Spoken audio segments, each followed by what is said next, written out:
Bonjour à tous, on est ici dans les caves de la fruitière vinicole d'Arbois, les caves à foudre, et plus particulièrement devant un fût de savagnin qui va nous permettre d'élever progressivement le savagnin en vin jaune. Alors je vais vous parler de ce fameux vin jaune. Actuellement on est sur le millésime 2013. Le vin jaune est issu de ce cépage, 100% savagnin. C'est un cépage qui va être assez tardif dans le Jura, qui va être récolté plutôt sur la fin des vendanges, quand on sera à peu près à 12,5, 13 degrés. Ensuite, on va faire un passage donc, en pressoir classique et puis une fermentation qui va se faire en cuve avant un fameux élevage en fût. Pour cet élevage, en fait, ça va être une technique un petit peu particulière. On va compléter le fût la première année et puis après, pendant la période de 6 ans et 3 mois, on ne va plus jamais le compléter.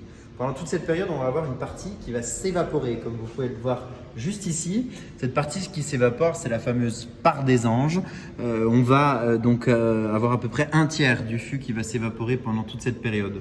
Et puis, une des particularités du savagnin qui se transforme en vin jaune, c'est qu'il va y avoir un voile de levure qui va se former au-dessus du liquide. Ce voile de levure, il est très important parce qu'il va protéger le vin jaune d'une trop forte oxydation et il va lui permettre de développer tous ses arômes.